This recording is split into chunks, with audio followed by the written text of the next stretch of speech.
Good evening and thank you for joining us. Emergency crews are on scene near Red Lake following reports of a plane crash in the area.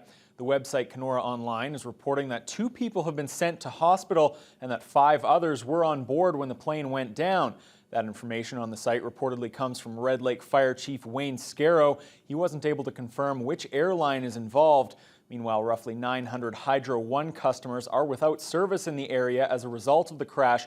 We'll have more details for you tomorrow on the Newshour.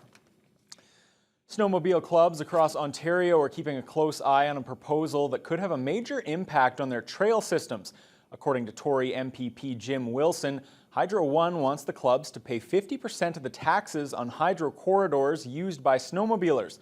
The clubs would also have to install fences and move trails 15 meters away from any hydro tower. Officials with Thunder Bay Adventure Trails object to such a move. Jonathan Wilson reports. There's very little information being released publicly, but it appears Hydro One is looking for snowmobile clubs to pay to use transmission line corridors. Can you please explain why local clubs and municipalities are being asked to maintain and pay the taxes on lands that are owned by the province of Ontario? Or is this yet another Liberal tax grab? This is the first I've heard of this, Mr. Speaker, to be very honest with you. It concerns me greatly. I will certainly look into it. Adrian Tessier with Thunder Bay Adventure Trails says that could be a real problem for snowmobilers in places like Ignace, Atikokan and Kenora, but not around Thunder Bay.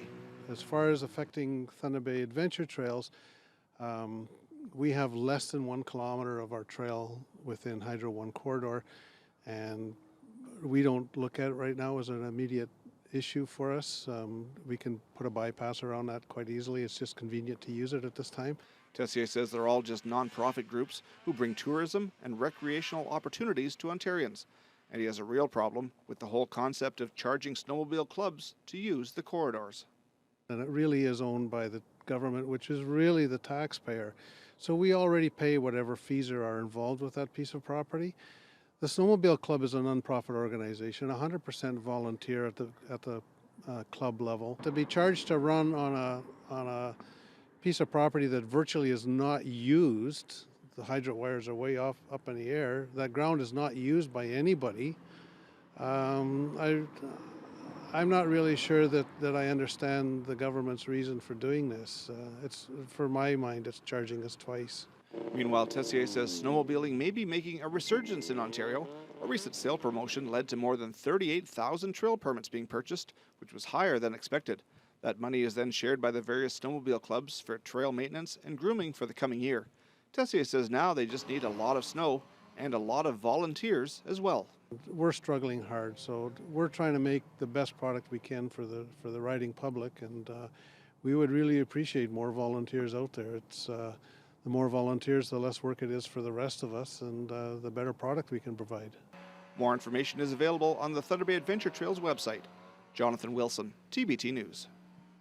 Thunder Bay police have located a missing teen. 16-year-old Ellie Stokes has been found. This after police reached out to the public on Friday afternoon looking for assistance in locating her.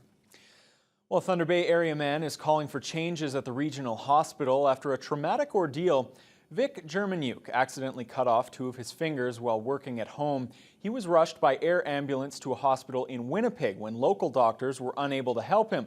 But it wasn't until Germaniuk was discharged in Winnipeg that he learned he had to find his own way home. Cheryl Holmes has his story. These 2 fingers were in a splint in Winnipeg. Vic Germaniuk was working with a saw at his home when he accidentally came into contact with the blade and cut off 2 fingers. He found one of the fingers, drove himself to Thunder Bay Regional Hospital, and was seen by doctors almost immediately. Within minutes, I was in an operating room talking to a couple of surgeons and a few nurses. Doctors were on the phone with a plastic surgeon at the Winnipeg Health Science Centre. They spent a couple hours determining that Germaniuk could get better treatment there. He was flown by air ambulance with a Thunder Bay paramedic by his side. During surgery, it was determined his finger couldn't be reattached. He was treated further and stayed at the hospital overnight and woke up the next morning.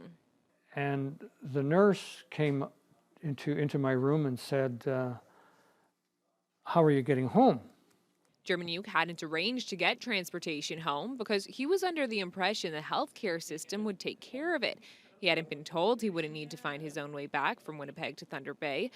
With no ID, no health card, and no money, getting home was an ordeal. All I had to do was be informed that you're about to be dumped in Winnipeg. Are you ready for this? That's all. And I could have been ready for it. Now, Germaniuk is hoping his story gets out so people can better prepare themselves in case they're subject to the same fate. He contacted Thunder Bay Regional to tell them about his ordeal. And they apologized to me, said that apparently somebody was supposed to tell me. Germaniuk says he doesn't know if that's enough. Since this happened to him nearly a month ago, he's heard other similar horror stories about patients being dumped in Winnipeg with no warning that there are no provisions in place to get them home. I'd like to hear them say, well, we're going to take care of this, and we're going to make sure that from now on, everybody's going to know. Well, that would make me feel really good. Yeah. Hospital Vice President Rhonda Crocker-Ellicott says they're going to attempt to do a better job of informing patients of the travel protocols. Cheryl Holmes, TBT News. Remembrance Day services are set for tomorrow morning at 3 locations in Thunder Bay, at Fort William Gardens, the Waverly Park Cenotaph, and the Mount McKay Memorial. The Royal Canadian Legion is asking anyone going to the Gardens to ensure they're seated in the arena by 10:30. Over at Waverly Park, the parading of the colors starts just after 10 o'clock. Those headed to Mount McKay are reminded the James Street Swing Bridge remains closed, and for all veterans, Legion members, and anyone in uniform, Thunder Bay Transit is offering free rides on Remembrance Day. Well, by now, everyone should know the rules, but police continue to catch people texting and talking on their cell phones while driving. So, should the penalties for distracted driving be more severe? It's a question we put to local residents this week. Here now is our TV News Watch question of the day.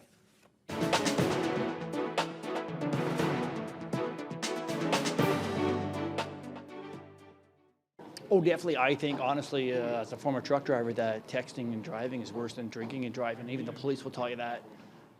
Definitely should be a heavy charge for texting.